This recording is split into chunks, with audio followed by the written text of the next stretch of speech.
إن الحمد لله نحمده ونستعينه ونستغفره ونعوذ بالله من شرور أنفسنا ومن سيئات أعمالنا. من يهده الله فهو المهتد ومن يضلل فلن تجد له وليا مرشدا. وأشهد أن لا إله إلا الله وحده لا شريك له، وأشهد أن محمدا عبده ورسوله. يا أيها الذين آمنوا اتقوا الله حق تقاته ولا تموتن إلا وأنتم مسلمون.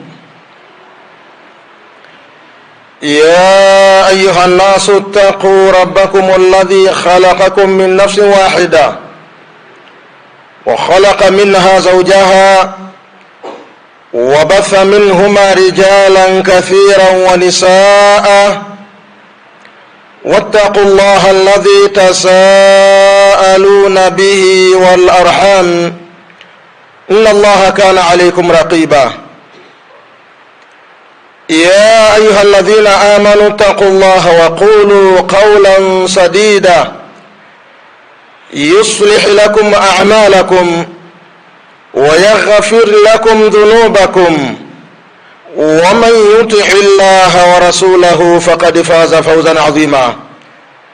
أيها الأحبة، فإن أصدق الحديث كتاب الله، وخير الهدي هدي محمد صلى الله عليه وسلم، وشر الأمور محدثاتها، فإن كل محدثة بدعة وكل بدعة ضلالة وكل ضلالة في النار. اللهم إنا نعوذ بك من البدع ومن النار. يا أحبة، baada ya kumhimidi Allah subhanahu wa ta'ala na kumtakia sala na salamu Mtume sallallahu alayhi wasallam, kwanza kabisa naihusia nafsi yangu pamoja na kuwahusieni nyinyi katika swala zima la kumcha Allah subhanahu wa ta'ala. Kwa kumcha Allah ndipo tutakapoweza kufanikiwa katika maisha yetu ya duniani, lakini vile vile tutafanikiwa katika maisha yetu ya akhera. Na kumcha Allah ni Muislamu kujiweka katika maamrisho na kujiweka mbali na makatazo ya Allah subhanahu wa ta'ala. Ahibatu fillah, ndugu zangu katika iman, khutba yetu ya leo ina anwani inayosema fadlu shahri Shaabana wal a'malu almustahabbatu fihi, ubora wa mwezi wa Shaaban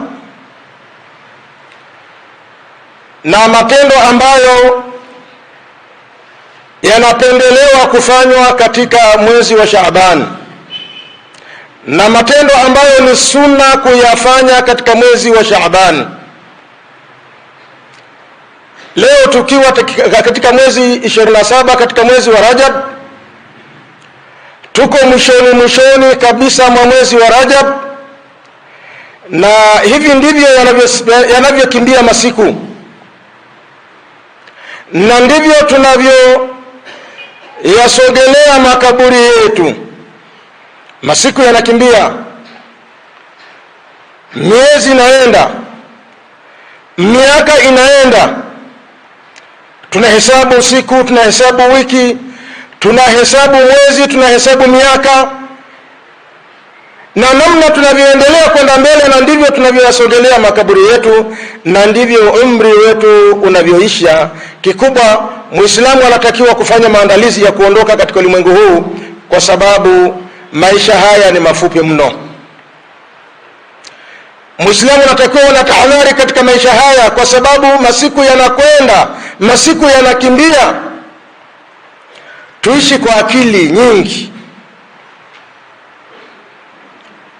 Kuna mmoja katika watu wenye hekima anasema, al-uqalau arba'atun, watu wenye akili salama, watu wenye akili nzuri katika dunia hii ni wanne. Ni watu ambao wana sifa nne. Sifa ya kwanza ni mtu ambaye man taraka dunya qabla an tatrukahu, ni yule ambaye ameiacha dunia kabla dunia haijamwacha. Yani yeye hapa duniani ameona kwamba hapa ni mahala pa kuondoka, akawa anafanya maandalizi ya kuondoka katika ulimwengu huu. Lakini yule ambaye hana akili timamu, yule ambaye hana akili nzuri, ni yule ambaye anaona hapa duniani yeye ndiye amefika, hana mpango wa kuondoka. Lakini mtu mwenye akili zake ni yule ambaye anaanza kuiacha dunia kabla dunia haijamwacha. Mtu wa pili mwenye akili timamu ni man bana qabrahu qabla an yadkhulahu, ni yule ambaye analijenga kaburi lake kabla ya kwenda kuliingia. Ameshaliandaa, ameshalijenga vizuri. Lakini leo kuna watu wanajenga majumba mazuri katika dunia hii, lakini makaburi yao hawana mpango wa kuyajenga. Hawajengi makaburi yao, wanajenga majumba yao katika dunia hii, lakini hawako tayari kuyajenga makaburi yao. Lakini mtu mwenye akili zake za sawa sawa ni yule ambaye ameanza kulijenga kaburi lake kabla ya kwenda kuliingia. Siku akienda kuingia katika kaburi lake, anakuta tayari ameshaliandaa na limekamilika, anakwenda kukaa katika mkao mzuri, anaenda kuishi katika maisha mazuri. Mtu wa tatu, waman arda rabbahu qabla an yalqahu, ni yule ambaye anafanya kazi ya kumridhisha Mola wake kabla ya kwenda kukutana naye. Kila jambo analolifanya anaangalia, je, jambo hili linamridhisha Allah subhanahu wa ta'ala au linamkasirisha Allah subhanahu wa ta'ala. Anakuwa na tahadhari kubwa. Lile lenye kumkasirisha Allah anakaa nalo mbali. Mambo yake yote, matendo yake yote, anafanya matendo yanayomridhisha Mola wake. Huyu ni mtu mwenye akili timamu. Na wanne na wa mwisho, waman salla qabla an yusalli alayhi, ni yule ambaye anaswali swala tano kabla ya kuja kuswaliwa pale atakapokufa. Kuna waislamu wengi ambao hawaswali na wanaona ni jambo la kawaida. Anasubiri siku atakapokufa ndio watu waje wamswalie. Hajawahi kuingia msikitini hata mara moja, lakini siku amekufa analetwa hapa msikitini kwa ajili ya kuja kuswaliwa, kwa sababu tu hana uwezo wa kukataa. Lakini msikiti alikuwa anauona ni kituo cha polisi, si mtu wa ibada. Lakini mtu mwenye akili timamu ni yule ambaye anaswali kabla ya kuja kuswaliwa. Ndugu zangu katika imani, masiku haya yanakimbia, na kama tulivyosema, leo tuko katika mwezi 27 katika mwezi wa Rajab, na tuko mwishoni kabisa mwa mwezi huu, na baada ya masiku machache tutaingia katika mwezi wa Shaabani. Sasa ni nini cha kufanya katika mwezi wa Shaabani? Tutaelezana katika hutuba yetu. Lakini kwanza, ni kwa nini mwezi wa Shaabani una ubora? Kwa nini tunasema ubora wa mwezi wa Shaabani? Ni kwa sababu gani tunasema kwamba mwezi wa Shaabani una ubora? Kwa sababu Mtume sallallahu alaihi wasallama alikuwa anakithirisha kufunga. Mwezi wa Shaabani alikuwa anaufunga sana, alikuwa anafunga masiku mengi. Na katika riwaya zingine zinasema wakati mwingine alikuwa anafunga mwezi mzima wa Shaabani. Riwaya zingine zinasema alikuwa anafunga masiku mengi, anabakisha masiku machache tu. Hii ni kuonyesha ya kwamba mwezi huu una ubora. Katika hadithi ya Aisha radhiyallahu anha, Aisha anasema kana Rasulullah sallallahu alayhi wasallam, alikuwa Mtume sallallahu alayhi wasallama yasumu hatta naqula la yuftir, alikuwa anafunga funga za sunna mpaka tunasema kwamba huyu hatofungua tena. Wa yuftira hatta naqulu la yasum, na alikuwa Mtume sallallahu alaihi wasallam anafungua mpaka tunasema hatofunga tena funga ya sunna.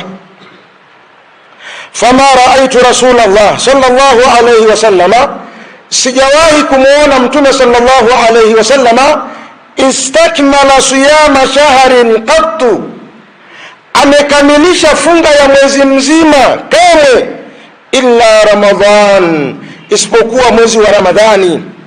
Wama raaituhu akthara siyaman minhu fi Shaabana, na wala sijawahi kumuona Mtume sallallahu alaihi wasallam akifunga masiku mengi katika mwezi isipokuwa katika mwezi wa Shaabani. Mtume sallallahu alaihi wasallam alikuwa anafunga masiku mengi katika mwezi wa Shaabani. Kwa hadithi hii tunaona ya kwamba mwezi wa Shaaban una ubora, kwa sababu Mtume sallallahu alaihi wasallam alikuwa akiufunga mwezi wa Shaabani, alikuwa anafunga masiku mengi sana. Miongoni mwa sababu zinazotuonyesha na kutufahamisha ya kwamba mwezi wa Shaabani una ubora ni raf'ul a'mali, ni matendo ya waja kunyanyuliwa na kupelekwa kwa Allah subhanahu wa ta'ala. Matendo yako ya mwaka mzima yananyanyuliwa na kupelekwa kwa Allah subhanahu wa ta'ala katika mwezi wa Shaabani. Ibn Zaid radiyallahu anhu, Usama anasema qultu ya Rasulullah, nilisema mtume wa Allah, lam araka tasumu shahran min ash-shuhuri, sijawahi kukuona ukifunga funga ya sunna katika miezi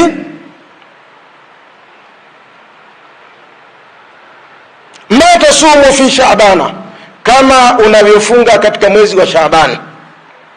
Katika mwezi wa Shaabani naona unafunga sana, unafunga masiku mengi. Siri yake ni nini na kwa nini unafanya hivyo? Hikma yake ni nini? Mtume sallallahu alaihi wasallam akasema, dhalika shahrun yaghfulu an-nasu anhu, huo ni mwezi ambao watu wengi wanaghafilika na mwezi huo. Baina Rajabi wa Ramadhana, ni mwezi ambao uko kati ya Rajab na mwezi wa Ramadhani. Huenda watu wakashughulishwa na utukufu wa mwezi wa Shaaban, wakashughulishwa na utukufu wa mwezi wa Rajab huu ambao tunao. Mwezi wa Rajab ni miongoni mwa miezi mitukufu, ile miezi minne ambayo ni mitukufu, mwezi wa Rajab ni miongoni mwayo. Kwa hiyo huenda watu wakashughulishwa na Rajab, baada ya hapo wakaanza kuwaza kuingia katika mwezi wa Ramadhani, wakasahau, wakaghafilika. Wa huwa shahrun turfa'u fihi al-a'malu, mwezi wa Shaaban ni mwezi ambao hunyanyuliwa matendo ila rabbil alamina, kwenda kwa Mola wa ulimwengu wote, kwenda kwa Allah subhanahu wa ta'ala. Fa uhibbu an yurfa amali, ninapenda matendo yangu yanyanyuliwa na yapelekwe kwa Allah subhanahu wa ta'ala. Wa ana swaimun, na mimi nikiwa nimefunga. Kuna matendo yetu kunyanyuliwa katika mwezi wa Shaaban na kupelekwa kwa Allah subhanahu wa ta'ala. Hii inaonyesha ubora wa mwezi huu, mwezi wa utakaokuja hapo mbele wa Shaaban. Ndugu zangu katika imani, Ibn al-Qayyim anasema amalul ami yurfa'u fi Shaabana, matendo ya mwaka mzima huwa yananyanyuliwa na kupelekwa kwa Allah subhanahu wa ta'ala katika mwezi wa Shaaban. Wa amalul usbu'i yurfa'u yawm al-ithnain wal khamis, na matendo ya wiki nzima yananyanyuliwa katika siku ya Jumatatu na Alhamisi. Lakini pia akasema wa amalul yawmi na matendo ya mchana yurfa'u fi akhirih, hunyanyuliwa na kupelekwa kwa Allah subhanahu wa ta'ala mwisho wa mchana. Wa amalul layli yurfa'u fi akhirih, na matendo yaliyofanywa usiku yananyanyuliwa na kupelekwa kwa Allah subhanahu wa ta'ala mwisho wa usiku. Kwa ndugu zangu katika imani, utaratibu huu ni namna ya kudhibiti matendo yetu. Matendo yetu yanadhibitiwa vizuri na Allah subhanahu wa ta'ala. Kila siku matendo yanadhibitiwa na yanapelekwa kwa Allah subhanahu wa ta'ala, lakini katika mwaka mzima matendo yetu yanadhibitiwa na kupelekwa na kupandishwa kwa Allah subhanahu wa ta'ala. Hivyo basi, miongoni mwa matendo yanayotakiwa kufanywa katika mwezi wa Shaabani ni mtu kuwa ni mwenye kufunga kama alivyokuwa akifunga Mtume sallallahu alayhi wasallama, na unapofunga unakuwa umemwiga Mtume sallallahu alayhi wasallam. Lakini pia maulama wanasema funga ya mwezi wa Shaabani, hilo ni zoezi la kuingia katika mwezi wa Ramadhani. Ramadhani ikifika utakuwa tayari wewe umeshaizoea funga. Funga haikupi shida, funga haikutesi. Kuna watu ambao huwa wanateseka na funga. Unapoingia mwezi wa Ramadhani, mtu anateseka, anashindwa kufanya hata kazi zake. Wakati mwingine mtu anachukua mpaka na likizo. Sio kwamba anachukua likizo kwa ajili ya ibada, anachukua likizo kwa sababu ya kuchoka na funga. Anaiona funga ni kama mzigo fulani. Watu wanaposwali dhuhuri, ukiingia msikitini watu wote wamelala, watu wako hoi. Yaani ukiwaangalia namna yote utafikiri watu wako udini, watu wamechoka. Mtu atalala mpaka kubaila salatu al-asri, atamka ataswali, yuko hoi mpaka anakuja kufuturu hapo. Hata uwezo wa kwenda kuswali salatu tarawih hana, yuko hoi, amechoka. Lakini funga kama tutaianza mapema ndani ya mwezi huu unaokuja hapo mbele, mwezi wa Shaabani, funga ya Ramadhani haitotusumbua. Funga ya Ramadhani haitokuwa ni mzigo. Funga ya Ramadhani haitokufanya ulale na ushindwe kufanya kazi. Utakuwa na nguvu za kufanya kazi kama kawaida. Ndugu zangu katika imani, nukta nyingine, hukumu siyami baada muntasifi Shaabana, hukumu ya kufunga baada ya kupita nusu ya kwanza ya mwezi wa Shaabani. Yani mtu anasubiri mpaka ifike tarehe 16, nusu ya kwanza imemalizika, ndipo mtu anaanza kufunga. Hukumu ya funga hii ni vipi? Suila Sheikh Ibn Baz rahimahullahu ta'ala an siyami ba'da 15 min Shaaban. Aliulizwa Sheikh Ibn Baz hukumu ya kufunga baada ya kumalizika nusu ya kwanza ya mwezi wa Shaabani, funga hiyo itakuwa ni haramu au inakuwa ni makuruhu? Sheikh akajibu akasema, yaqulu al-Mustafa sallallahu alayhi wasallama, anasema Mtume sallallahu alayhi wasallama, idha intasafa Shaabanu fala tasumu, Shaabani inapofika nusu yake basi msifunge. Sheikh akasema, falladhi ma sama awwala shahri, mtu ambaye hakufunga mwanzo wa mwezi wa Shaabani, laisa lahu an yasuma ba'da nisfi, hana ruhusa ya kuja kufunga baada ya kuingia nusu ya pili ya mwezi wa Shaabani. Lihadha alhadithi sahihi, kwa ushahidi wa hadithi hii ya Mtume sallallahu alayhi wasallama, Mtume anakataza ya kwamba inapoingia nusu ya pili katika mwezi wa Shaabani, fala tasumu, msifunge. Amma law sama bada'an min 14 au min 15 au min 13 fala ba'sa. Sheikh anasema kama atafunga mwanzo wa Shaaban au akafunga kuanzia Shaabani 14 au akafunga Shaabani 15 au akafunga Shaabani 13, fala ba'asa, hakuna ubaya, anaweza kuendelea hata na nusu ya pili vile vile. Amma kaunuhu yuftiru nisfa al-awwal, ama kuwa kwake alikuwa amefungua hajafunga katika nusu ya kwanza, thumma yabtadi'u, kisha akaanza kufunga katika nusu ya pili kuanzia mwezi 16, hadha huwa almanhiyu anhu, huyu ndiye aliyekatazwa. Ndugu zangu katika imani, Muislam anatakiwa awe makini na ibada yoyote anayoifanya.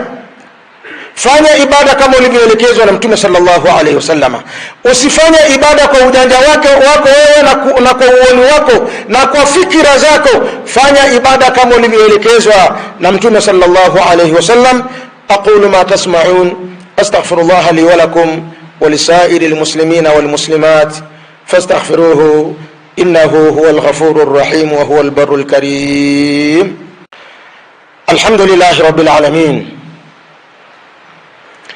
والصلاة والسلام على أشرف المرسلين وعلى آله وأصحابه ومن تبعهم بإحسان إلى يوم الدين وبعد. Ndugu zangu katika imani, miongoni mwa matendo au ibada ambazo Muislamu unatakiwa kuzifanya katika mwezi wa Shaaban, tumeona ni kufunga. Funga masiku mengi katika mwezi wa Shaaban. Funga ina malipo mengi, funga ina malipo makubwa, lakini unapofunga unakuwa tayari umemuiga na kumfuata Mtume sallallahu alaihi wasallam, kwa sababu Mtume alikuwa anafunga masiku mengi katika mwezi wa Shaaban. Wa min al-a'mali aidan, na miongoni mwa matendo ambayo Muislamu anatakiwa kuyafanya kwa wingi ndani ya mwezi wa Shaabani ni qira'atul Qur'anil Karim, ni kuisoma Qur'ani ya Allah subhanahu wa ta'ala, ni kuisoma Qur'ani kwa wingi. Unapoanza kuisoma Qur'ani mapema, hata katika mwezi wa Ramadhani, utakuja kusoma kiasi cha kutosha, utakuja kuisoma Qur'ani sana, maana mwezi wa Ramadhani ni mwezi wa Qur'ani. Anas bin Malik radhiyallahu anhu siku moja alikuwa anaelezea hali ya Waislamu katika mwezi wa Shaaban. Maswahaba walikuwaje katika mwezi wa Shaaban? Anasema Anas radhiyallahu anhu yasifu lana hala almuslimina fi shahri Shaaban, akiwasifia Waislamu katika mwezi wa Shaabani biqaulihi, kwa kauli yake anasema kana almuslimuna idha dakhala Shaabanu akabbu ala almasahifi. Anasema kwamba walikuwa Waislamu, walikuwa maswahaba, unapoingia mwezi wa Shaabani wanaiangukia misahafu, wanaiinamia misahafu, faqarauha, wanaisoma misahafu, wanaisoma Qur'ani ya Allah subhanahu wa ta'ala. Wayaqulu Salama, na Salama anasema kana yuqalu shahru Shaabana, ulikuwa unaitwa mwezi wa Shaabani ni shahrul qurra'u, ni mwezi wa wasomaji wa Qur'ani, wale ambao wanaipenda Qur'ani ya Allah subhanahu wa ta'ala. Mwezi wao ulikuwa ni mwezi wa Shaabani. Unapoingia mwezi wa Shaaban, kila mmoja anaisoma Qur'ani ya Allah subhanahu wa ta'ala. Ndugu zangu katika imani, na sisi vile vile utakapofika mwezi wa Shaaban na tukawa tuna afya njema, ni wazima, tuisoma Qur'ani ya Allah subhanahu wa ta'ala kama walivyokuwa wakifanya maswahaba wa Mtume sallallahu alayhi wasallam. Faqad kana Amru ibn Qais rahimahullah ta'ala, salafi huyu ambaye anaitwa Amru ibn Qais, Allah subhanahu wa ta'ala mhurumie, yeye alikuwa idha dakhala Shaabanu, unapoingia mwezi wa Shaabani, akhlaqa hanutahu ay dukanahu, anafunga duka lake, anafunga biashara yake, watafaragha liqira'ati alquran alkarim, na anakuwa faragha, anatafuta nafasi kwa ajili ya kuisoma Qur'ani ya Allah subhanahu wa ta'ala. Hawa ni waja wema, hawa ndio masalafi. Walikuwa wanapoingia mwezi wa Shaabani, mtu anastopisha kazi zake zote kwa ajili ya kupata muda wa kuisoma Qur'ani ya Allah subhanahu wa ta'ala. Na sisi pia tujifananishe na hawa waja wema, hata kama hatutokuwa kama wao. Tenga muda, hata kama ni lisali moja kwa kila siku, hata kama ni nusu saa katika kila siku, ukayasoma maneno ya Allah subhanahu wa ta'ala, kwa hakika utakuwa umewaiga waja wema. Ndugu zangu katika imani, mambo ya kufanya katika mwezi wa Shaabani ni mengi. Waliokuwa wakiyafanya masahaba wa Mtume sallallahu alaihi wasallam ni mengi, lakini kutokana na muda tutosheka na mambo haya mawili, kwamba Shaabani inapofika tufunge kama alivyokuwa anafunga Mtume sallallahu alaihi wasallam. Shaabani itakapofika tuisome Qur'ani ya Allah subhanahu wa ta'ala kama walivyokuwa wanafanya waja wema. Ayuha almuslimun, inna Allaha wa malaikatahu yusalluna ala an-nabi ya ayyuhalladhina amanu sallu alayhi wa sallimu taslima. Allahumma salli ala Muhammadin wa ala ali Muhammadin kama sallaita ala Ibrahim wa ala ali Ibrahim, wa barik ala Muhammadin wa ala ali Muhammadin kama barakta ala Ibrahim wa ala ali Ibrahim fil alamin innaka Hamidum Majid. Allahumma a'izz al-islam wal muslimin وانصر الإسلام والمسلمين وخذل من خذل المسلمين. اللهم إنك عفو تحب العفو فاعف عنا. اللهم اغفر للمؤمنين والمؤمنات والمسلمين والمسلمات الأحياء منهم والأموات. ربنا آتنا في الدنيا حسنة وفي الآخرة حسنة وقنا عذاب النار والحمد لله رب العالمين.